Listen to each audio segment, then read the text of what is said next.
ನಮಸ್ಕಾರ, ನಾನು ಗುರುರಾಜ್, ವಿಜಯಪುರ ಜಿಲ್ಲಾ ನಿಯೋಜಿತ ವರದಿಗಾರ. ವಿಜಯಪುರ ಜಿಲ್ಲೆಯ ಕಾಂಗ್ರೆಸ್ ಪಾಳದಲ್ಲಿ ಎಲ್ಲವೂ ಸರಿ ಇಲ್ಲ ಅಂತ ಹೇಳಿ ಮತ್ತೊಮ್ಮೆ ಬಹಿರಂಗ ಆಗಿರುವುದು. ಕಳೆದ ಸಂಪುಟ ವಿಸ್ತರಣೆ ಅವಧಿಯಲ್ಲಿ ವಿಜಯಪುರ ಜಿಲ್ಲೆಯ ಶಾಸಕರಿಗೆ ಮತ್ತೊಂದು ಸಚಿವ ಸ್ಥಾನ ಸಿಗುತ್ತೆ ಅನ್ನೋ ಆಶಾಭಾವನೆ ಇತ್ತು. ಆದರೆ ಅದು ಸಿಗಲಿಲ್ಲ. ಅದಾದ ಬಳಿಕ ಬಹಳಷ್ಟು ಬೆಳವಣಿಗೆ ಆದವು. ಇಂಡಿ ಶಾಸಕರಾಗಿರುವಂತಹ ಯಶವಂತರೇಗೌಡ ಪಾಟೀಲ್ ಅವರು ಮತ್ತೆ ಮುದ್ದೇಬೇಳ ಕ್ಷೇತ್ರದ ಶಾಸಕರಾಗಿರುವಂತಹ ಅಪ್ಪಾಜಿ ನಡಗೌಡ ಅವರು ನೇರವಾಗಿ ಎಂ ಬಿ ಪಾಟೀಲ್ ಅವರ ವಿರುದ್ಧ ವಾಗ್ದಾಳಿಯನ್ನು ನಡೆಸಿಕೊಂಡು ನಮ್ಮ ಸಚಿವ ಸ್ಥಾನ ತಪ್ಪಿಸೋದಕ್ಕೆ ಅವರೇ ಕಾರಣ ಅಂತೇಳಿ ಆರೋಪವನ್ನು ಮಾಡಿದ್ರು. ಅದಾದ ನೆಕ್ಸ್ಟ್ ಡೇ ಬಳಿಕ ವಿಜಯಪುರ ಜಿಲ್ಲೆಗೆ ಯಶವಂತರೇಗೌಡರು ಬಂದಾಗ ನೆಕ್ಸ್ಟ್ ಡೇ ಒಂದು ಪತ್ರಿಕಾಗೋಷ್ಠಿ ನಡೆಸಿ ಎಲ್ಲವೂ ಶಾಂತವಾಗಿದೆ, ಈಗ ಬಹುತೇಕ ಎಲ್ಲವೂ ಮುಕ್ತಾಯ ಆಗಿದೆ ಅನ್ನೋ ರೀತಿಯಲ್ಲಿ ಪತ್ರಿಕಾಗೋಷ್ಠಿ ನಡೆಸಿ ಯಾವುದೇ ಆರೋಪಗಳನ್ನು ಮಾಡಲಿಲ್ಲ, ಜೊತೆಗೆ ಎಲ್ಲವೂ ಮ್ಯಾಚ್ ಆಗಿದೆ ಅನ್ನೋ ರೀತಿಯಲ್ಲೇ ಇದ್ರು. ಅದಾದ ಬಳಿಕ ಇನ್ನೇನು ಜಿಲ್ಲೆಯ ಕಾಂಗ್ರೆಸ್ನಲ್ಲಿ ಎಲ್ಲವೂ ಪರಿಸ್ಥಿತಿ ಸರಿಯಾಗಿದೆ, ಏನು ಅವ್ರವ್ರ ನಡುವೆ ಭಿನ್ನಾಭಿಪ್ರಾಯ ಬಂದಿತ್ತು ಅಥವಾ ಆರೋಪ ಪ್ರತ್ಯಾರೋಪಗಳು ಬಂದಿದ್ದು ಅದೆಲ್ಲ ಬಹುತೇಕ ಬಗೆಹರಿಯುತ್ತೆ ಅನ್ನೋ ಒಂದು ಲಕ್ಷಣ ಇತ್ತು. ಆದರೆ ನಿನ್ನೆ ಮತ್ತೆ ಈ ವಿಚಾರ ಮತ್ತೆ ಸ್ಫೋಟವಾಗಿರುವಂಥದ್ದು. ಅದರಲ್ಲೂ ಮುದ್ದೇಬೇಳದಲ್ಲಿ ನಿನ್ನೆ ಅಲ್ಲಿನ ಶಾಸಕರಾಗಿರುವಂತಹ ಅಪ್ಪಾಜಿ ನಡಗೌಡ ಅವರು ಕಾರ್ಯಕರ್ತರಿಗೆ ಒಂದು ಕೃತಜ್ಞತಾ ಸಭೆಯನ್ನ ಆಯೋಜನೆಯನ್ನ ಮಾಡಿದ್ರು. ಅಂದ್ರೆ ತಮಗೆ ಸಚಿವ ಸ್ಥಾನ ಸಿಗಲಿ ಅಂತ ಹೇಳಿ ಮುದ್ದೇಬೇಳ ಪಟ್ಟಣ ಬಂದ್ಗೆ ಕರೆ ಕೊಟ್ಟಿದ್ರು. ಜೊತೆಗೆ ಬೆಂಗಳೂರಿಗೆ ಹೋಗಿ ಹಿರಿಯ ನಾಯಕರಿಗೆ ಮನವಿಯನ್ನು ಸಲ್ಲಿಸಿದ್ರು. ಈ ರೀತಿ ಸಚಿವ ಸ್ಥಾನಕ್ಕೆ ಒತ್ತಡ ಹಾಕಿದ್ದಕ್ಕೆ ಸಹಕಾರ ಕಾರಣದಿಂದಾಗಿ ಅವ್ರಿಗೆಲ್ಲರಿಗೂ ಕೃತಜ್ಞತೆ ಸಲ್ಲಿಸುವಾಗಿ ಒಂದು ಕಾರ್ಯಕ್ರಮವನ್ನು ಹಮ್ಮಿಕೊಳ್ಳಲಾಗಿತ್ತು. ಆ ಕಾರ್ಯಕ್ರಮದಲ್ಲಿ ಮಾತನಾಡ್ತಿರ್ಬೇಕಾದ್ರೆ ಅವರು ಏನೋ ಮೊನ್ನೆ ಆರೋಪ ಮಾಡಿದ್ರು, ಅದಕ್ಕೆ ಪೂರಕವಾಗಿ ಇನ್ನಷ್ಟು ಆರೋಪಗಳ ಮಾಡುವ ಮೂಲಕ ಮತ್ತೆ ಜಿಲ್ಲೆಯ ಕಾಂಗ್ರೆಸ್ನಲ್ಲಿ ಎಲ್ಲವೂ ಸರಿ ಇಲ್ಲ, ಮೇಲ್ನೋಡಕ್ಕೆ ಮಾತ್ರ ಸರಿ ಇದೆ, ಒಳಗಡೆ ಎಲ್ಲವೂ ಸರಿ ಇಲ್ಲ ಅನ್ನೋದು ರೀತಿಯಲ್ಲಿ ಒಂದು ಆರೋಪವನ್ನು ಮಾಡಿರುವಂಥದ್ದು. ಅದರಲ್ಲೂ ಮುಖ್ಯವಾಗಿ ಸಹಿತ ಅವರು ನಿನ್ನೆ ನೇರವಾಗಿ ಎಂ ಬಿ ಪಾಟೀಲ್ ಅವರ ವಿರುದ್ಧ ಮತ್ತೆ ಆರೋಪವನ್ನು ಮಾಡಿರುವಂಥದ್ದು. ಈ ರೀತಿ ನಮಗೆ ಸಚಿವ ಸ್ಥಾನ ತಪ್ಪಿಸೋದಕ್ಕೆ ಒಬ್ಬರ ಮೇಲೆ ಒಬ್ಬರನ್ನ ಎತ್ತಿ ಕಟ್ಟುವ ಕೆಲಸವನ್ನ ಮಾಡಿದ್ರು ಅಂತ ಹೇಳಿ ಆರೋಪವನ್ನು ಮಾಡಿದ್ರು. ಶಿವಾನಂದ ಪಾಟೀಲ್ ವಿರುದ್ಧ ಯಶವಂತರೇಗೌಡರ ವಿರುದ್ಧ ನಡಗೌಡರ ವಿರುದ್ಧ ಶಿವಾನಂದ ಪಾಟೀಲ್, ಈ ರೀತಿ ಮೂರು ನಡುವೆ ಒಬ್ಬರನ್ನ ಎತ್ತಿ ಕಟ್ಟುವ ಕೆಲಸ ಮಾಡಿದ್ರು. ಹಾಗಾಗಿ ನಮಗೆ ಸ್ಥಾನ ಮಿಸ್ ಆಗಿದೆ. ಮತ್ತೆ ಅವರು ಮೇಲೆ ಯಾವ ರೀತಿ ನಮ್ಮ ಬಗ್ಗೆ ಹೇಳಿದಾರೋ ಏನಂತ ನಮ್ಗೆ ಗೊತ್ತಿಲ್ಲ, ಅದು ಸಹಿತ ನಮಗೆ ಸಚಿವ ಸ್ಥಾನ ಮಿಸ್ ಆಗೋದಕ್ಕೆ ಕಾರಣ ಅಂತ ಹೇಳಿದ್ರು.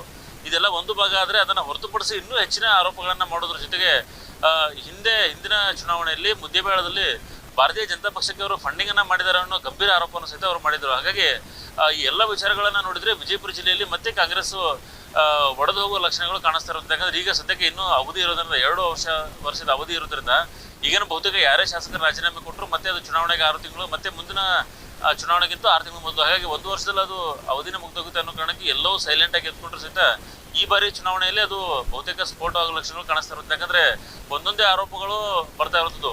ಈ ಎಲ್ಲ ಆರೋಪಗಳಿಗೆ ಎಂ ಬಿ ಪಾಟೀಲ್ ಅವರು ಮೊನ್ನೆ ಸ್ಪಷ್ಟನೆಯನ್ನು ಕೊಡುವಾಗ ಹೇಳಿದ್ರು, ಹಿಂದೆ ಬಸವಣ್ಣನೇ ಬಿಟ್ಟಿಲ್ಲ, ಇನ್ನು ನಾನೇ ಲೆಕ್ಕ ಅನ್ನೋ ರೀತಿಯಲ್ಲಿ ಆರೋಪಗಳು ಮಾಡ್ತಾನೆ ಇರ್ತಾರೆ. ಆದರೆ ಅದು ಸತ್ಯ ಅಲ್ಲ ಅಂತ ಹೇಳಿ ಹೇಳಿರುವಂಥದ್ದು. ಜೊತೆಗೆ ಸಚಿವ ಸ್ಥಾನ ಕೊಡೋದು ನಾನಲ್ಲ, ಅದನ್ನ ಹೈಕಮಾಂಡ್ ಕೊಡುತ್ತೆ, ಅವರನ್ನ ಕೇಳಬೇಕು, ಅದನ್ನ ಬಿಟ್ಟು ನನ್ನ ಹೆಸರನ್ನು ಇವರು ಪ್ರಸ್ತಾಪ ಮಾಡಿದ್ದು ಏನು ಅಂತ ಹೇಳಿ. ಆದರೆ ಒಂದು ಇಲ್ಲಿ ನಾವು ಗಮನಿಸಬೇಕು, ಅವರು ಆರೋಪ ಮಾಡಿದ್ರು, ಇವರು ಆರೋಪ ಮಾಡಿಸ್ಕೊಂಡ್ರು, ಆರೋಪ ಪ್ರತ್ಯಾರೋಪ ಎಲ್ಲವೂ ಅದು. ಆದರೆ ಕಾರ್ಯಕರ್ತರ ನಡುವೆ ಇವತ್ತಿಗೂ ಗೊಂದಲ ಇರುವಂಥದ್ದು, ಇವರು ಆರೋಪ ಮಾಡಿದ ಸತ್ಯನ ಅಥವಾ ಅವ್ರು ಒಪ್ಕೊಳ್ದೇ ಇರೋ ಸತ್ಯನ ಅಂತೇಳಿ ಯಾವುದನ್ನು ಗೊಂದಲ ಇರೋದು.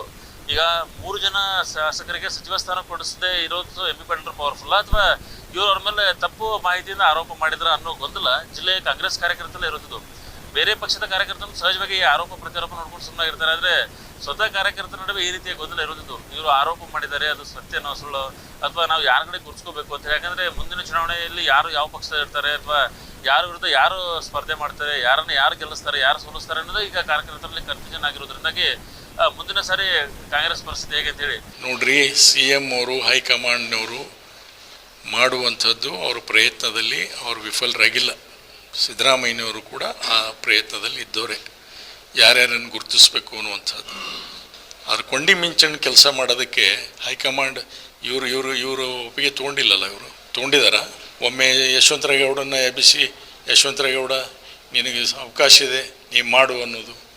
ತದನಂತರ ಯಶವಂತರೇಗೌಡರು ಬಿಡೋದು, ಅಪ್ಪಾಜಿಗೆ ಯಶವಂತರೇಗೌಡರಿಗೆ ಜಗಳ ಹಚ್ಚುವಂಥ ಕೆಲಸಕ್ಕೆ ಪ್ರಯತ್ನ ಮಾಡೋದು.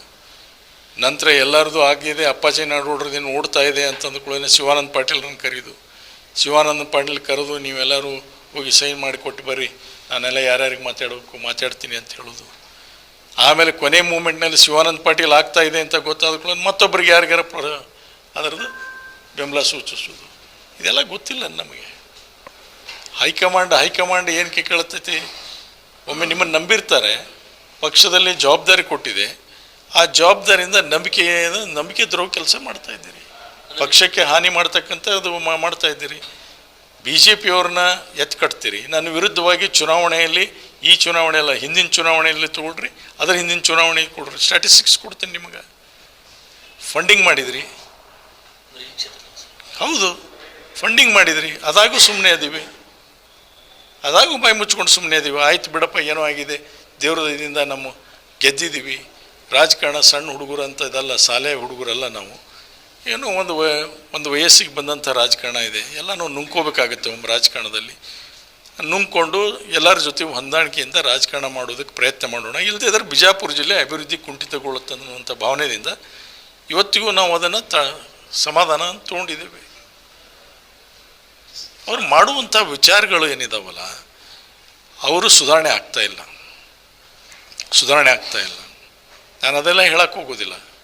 ಸದ್ಯದ ಮಟ್ಟದಲ್ಲಿ ಇರುವಂತಹ ಜಿಲ್ಲೆಯ ವಾತಾವರಣ ನೋಡಿದ್ರೆ ಎಲ್ಲೂ ಹೊಂದಾಣಿಕೆ ಇಲ್ಲ ಅಂತ ಹೇಳಿ, ಮೇಲ್ನೋಟಕ್ಕೆಲ್ಲ ಹೊಂದಾಣಿಕೆ ಅಂತ ಕಂಡು ಬಂದರೂ ಸಹಿತ ನಿನ್ನೆ ಅಪ್ಪಾಜಿ ನಾಡಗೌಡರು ಮಾಡಿರೋ ಆರೋಪಗಳನ್ನು ನೋಡಿದ್ರೆ ಎಲ್ಲೂ ಹೊಂದಾಣಿಕೆ ಇಲ್ಲ ಅಂತೇಳಿ. ಹಾಗಾಗಿ ಮುಂದಿನ ದಿನಗಳಲ್ಲಿ ಜಿಲ್ಲೆ ಕಾಂಗ್ರೆಸ್ ಮಟ್ಟಿಗೆ ಈ ವಿಚಾರಗಳು ಯಾವ ರೀತಿ ಪರಿಣಾಮ ಬೀರುತ್ತೆ ಅಂತ ಹೇಳಿ ಕಾದು ನೋಡಬೇಕಾಗಿರುತ್ತದೆ. ನಿರ್ಭೀತ, ನಿಷ್ಪಕ್ಷಪಾತ, ವಿಶ್ವಾಸಾರ್ಹ ಸುದ್ದಿಗಳಿಗೆ ಮತ್ತೊಂದು ಹೆಸರಾಗಿರುವ ನ್ಯೂಸ್ 18 ಕನ್ನಡ ಈಗ ಆಪ್ನಲ್ಲೂ ಲಭ್ಯವಿದೆ. ದಯವಿಟ್ಟು ಇಲ್ಲಿರುವ QR ಕೋಡ್ ಅನ್ನು ಸ್ಕ್ಯಾನ್ ಮಾಡಿಕೊಂಡು ಆಪ್ ಡೌನ್ಲೋಡ್ ಮಾಡೋದಕ್ಕೆ ಮರಿಬೇಡಿ. ನಿಮ್ಮ ಬೆಂಬಲ ಹೀಗೆ ಸದಾ ನಮ್ಮೊಂದಿಗಿರಲಿ. ಧನ್ಯವಾದ.